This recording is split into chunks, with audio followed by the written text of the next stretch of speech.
Hey everybody, it's me Edward Jones back with a new video. Monkey with a wrench. Now the reason why I titled this video with such words because I just want to go into just a brief background as to some of the things that I've done in my past up until now. First I'm going to show you some of the things I keep with me. I guess it's my EDC in a sense. I have this pocket knife. Now, in order to keep the knife sharp, it's good to have a hone.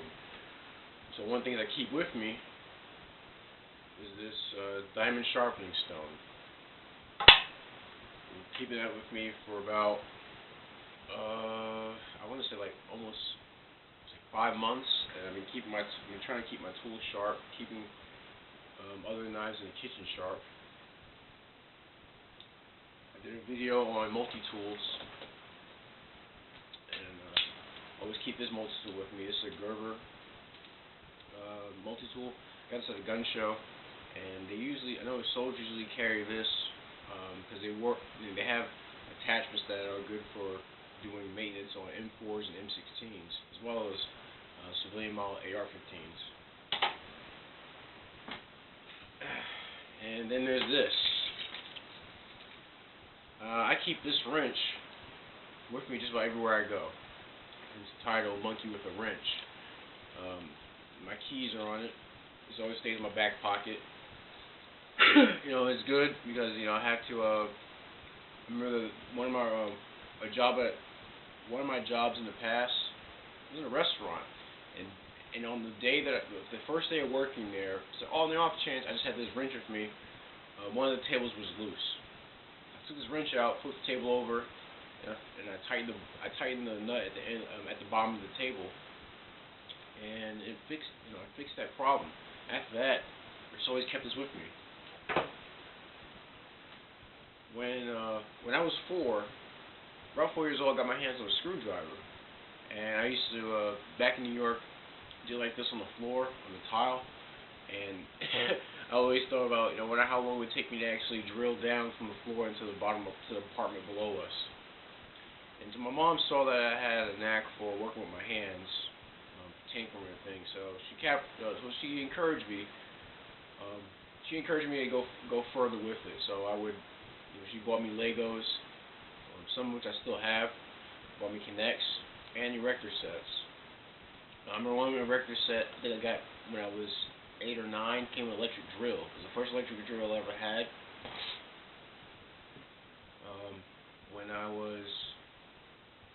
I remember I was 12, I had to do a science fair project, and I wanted to do one on generators. So, to do a demonstration as to how a generator worked, I had this, I set up this little diorama, and I got a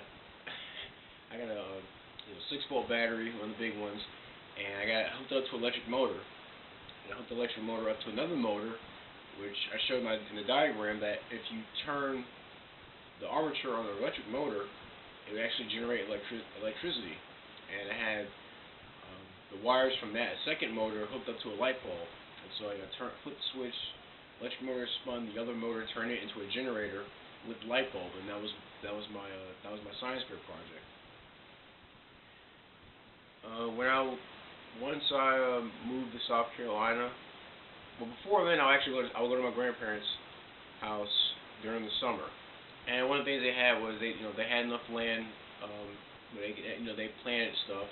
I would help with that, but I operated a small lawn tractor. I also operated, I think I was about 10 years old, I operated the tilling machine. The one I showed in the video I did last year when I was visiting my grandparents. I think it was like 5 horsepower. I was small at that age, so trying to control it was pretty difficult. But as time went on, especially when I moved in with my grandparents, I got the hang of it. I learned how to use it a lot better. Actually, just last year, I learned that you actually have to pull the thing backwards. You till the soil going forward, and then you drag it back to make perfect rows. So go figure. It took about 11 years to learn that. When I moved down south to live with my grandparents here in South Carolina, I started working on a lot of stuff a lot of tools they had in the barn. lawnmowers, sharpening tools, using hand saws, using a bench vise, things like that. Then when I was about 14, I would say, my grandparents had a busted chainsaw in their utility closet. It was a Pullman Pro 180, small saw. I took the whole thing apart, put the whole thing back together, got new fuel, new oil, and I got it running again. And I never done anything like that before. And that carried on to me actually fixing chainsaws for the forestry class at the vocational school. And later that year, I figured I better learn a skill that I know I can. I'm pretty sure I can capitalize on should the economic situation in our country get worse. And I had that thought back in 2005. Yeah, 2005, because I took welding in 2006. I took welding class. I did it for 2 years. I became top student in my classes during those 2 years. Made things like grills. Did a lot of repairs. Made burn barrels for the FFA at my high school. And as time went on, I got into gunsmithing. My uncle, who had passed about 7 years ago, 7 or 8 years ago, he had a .22 rifle, which I actually did a video on several years ago. Marlin Foremost. I think it was a Model 2035. It's a bolt action .22. It wasn't working, so got my hands on that and got it working again. That later turned into me working on other people's guns, on the side. I remember one night I was just chatting with a customer, and he told me about his he had a shotgun that wasn't functioning properly. So I said, well, bring it to me. How about we worked out a deal. Check it out, $40. If anything needs to be done with it, I'll let you know. Turns out the gun was a piece of crap. Those of you out there who have Smith & Wesson model 916s, I'd say, the gun ain't working, chuck it. If yours is working, then you got a good one. But the one he gave me was a piece of crap, and unfortunately I had to tell him that, and I also had to tell him that it was going to cost him about $137 in parts, just to get it up and running again. And that's not even factoring in the $40 that we agreed upon. So he gave it to me, plus the $40 for me checking it out. Then he later brought his rifle for me to take the front sight off, because he didn't want the front sight on it anymore since he had a scope. And then I also worked on guns for my old boss's girlfriend. She had several rifles and shotguns. I gained a lot of knowledge on the Remington 870 from doing those repairs. I also worked on the Ruger 1022 for the first time during that time. Then fast forward, I began working in an eye care center, and I still do now. I make eyeglasses. I actually operate a milling machine. Do a trace of the frame, and you do a layout for the lens. You put it in the machine, mill it, keep milling it down until it's the right size. Sometimes I have to use a grinding stone by hand. Turn the lens by hand and get it the right shape, get the right bevel. Along with that, I also work at a bicycle shop. I build bicycles. I never built bicycles before. I started doing that last year, and I think it was like the middle of March. Around the middle of March, I started building bikes, and now I'm pretty much the main builder in the shop. I still have a lot to learn. Most of the mountain bikes, road bikes, some cruisers. I built those. Or rather, more so, I assemble them. But it does still take some skill to make sure that you're putting the right amount of torque on each screw, or each bolt.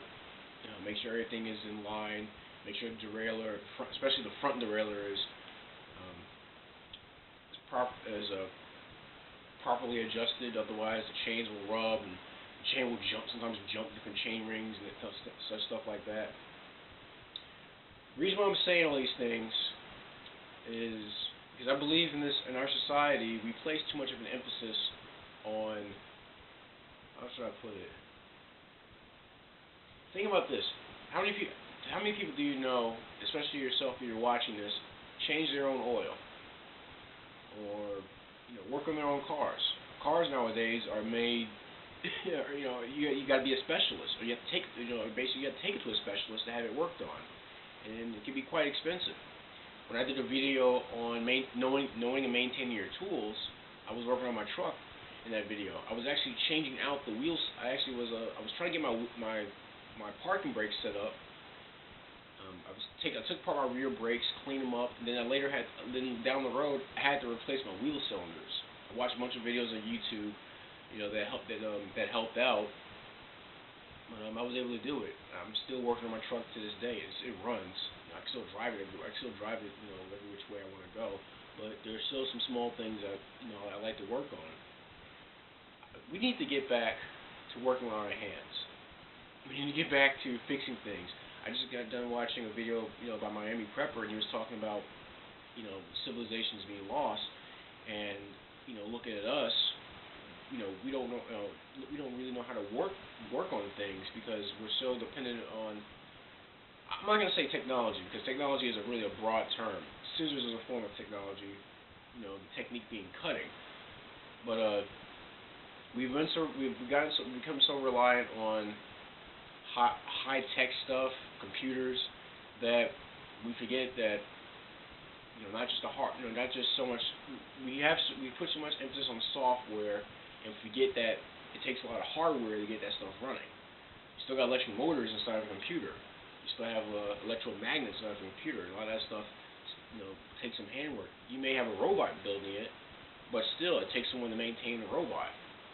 So, if we stray too far from the basics, it should something happens where you don't have electricity, if you don't know, if you can't build a fire, you can't operate a hand drill, you don't know how to use a mill bastard, or you don't even know what a mill bastard is, you may be in trouble. A mill bastard is basically a file. I learned that term when I was in welding class. It's funny. It reminds me of if those of you who've seen the movie The Breakfast Club, Anthony Michael Hall's character was talking about how he got a bad grade on a project in shop class, and how basically he had to make a lamp in the shape of an elephant, and he had to pull the trunk and turn the light on. And Judd Nelson's character laughed at him because you don't know how to do something so simple. And he was and Anthony Michael Hall's character is playing the nerd, and you're saying, well, if you didn't have without mathematics, then we wouldn't have bridges and computers and things like that. And Judd Nelson's character fired back something that emphasized the problem, and that's at least what I see nowadays. If we don't have lamps, we don't have light. The basic, things such as basic as a lamp makes all the difference. Despite all the smartphones and smart cars and all this other stuff that we have that are being cranked out, which turns out ain't gonna be worth anything within after 18 months. You gotta update it with something else. It's not gonna be worth anything. While a hammer could be a hammer made 20 years ago can still be just as useful. It all depends upon the guy wielding the hammer. I'm pretty sure there's some people out there who don't know how to properly use a hammer. And that's unfortunate. We overemphasize.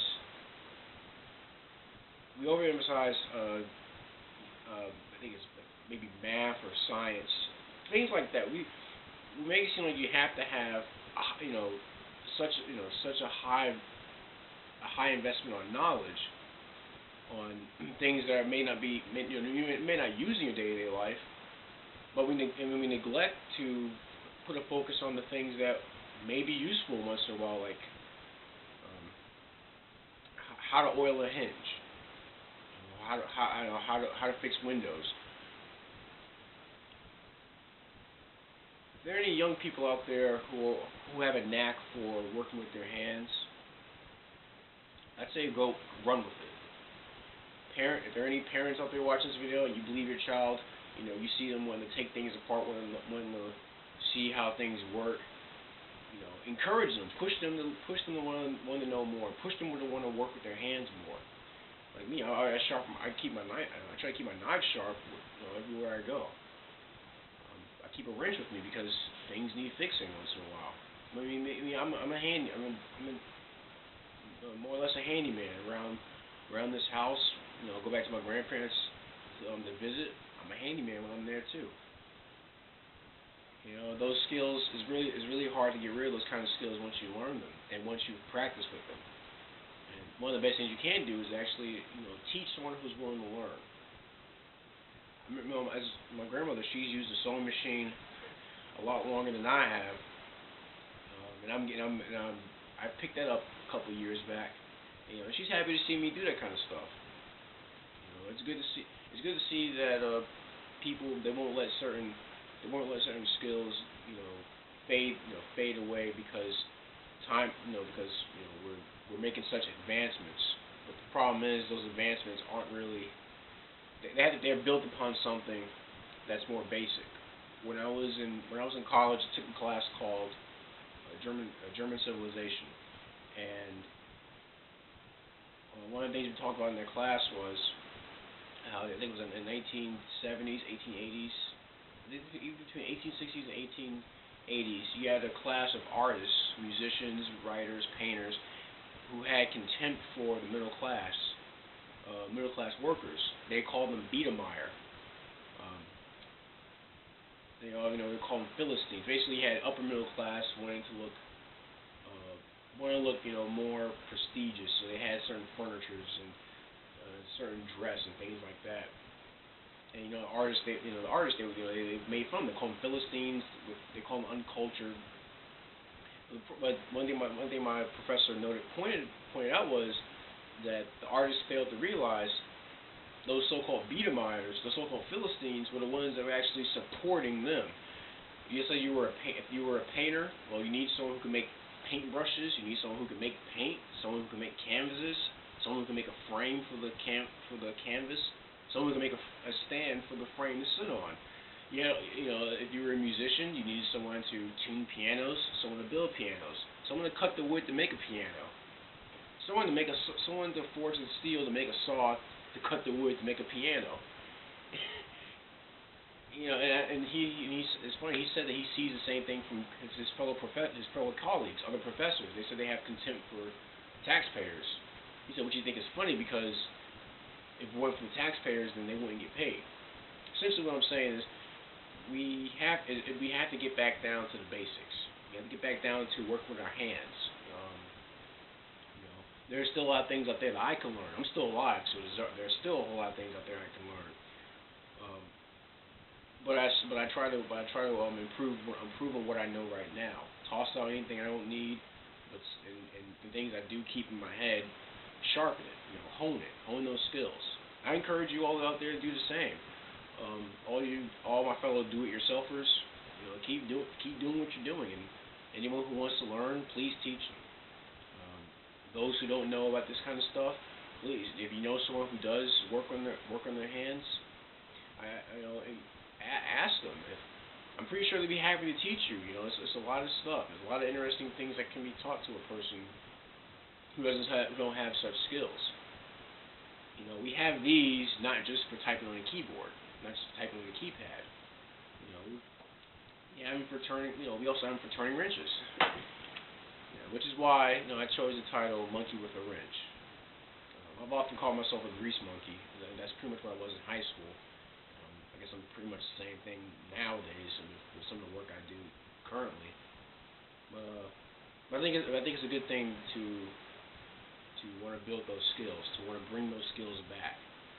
As for all the preparation I'm doing, I'd hate to see the power go out. It's not to say I couldn't make it, but I hate to see other people suffer because they didn't have the skills. They didn't know. They didn't know how to do certain things like pick locks or operate a car jack, how to sharpen an axe, things like that. basic skills that can make your life easier. When you're forced to have to live a simpler life. It's tough. It'll be tough in the beginning, if it should it ever happen. But it can be done. Just letting you know, you are gonna bruise up your hands and get cuts and nicks in once in a while. It comes with the job. But those are my thoughts. You know, please share your comments. Make a video response. If you have any gripes, complaints, direct them towards me. Just please be courteous to everyone else who watches this video. Monkey with a wrench. I'm Edward Jones, and you take care.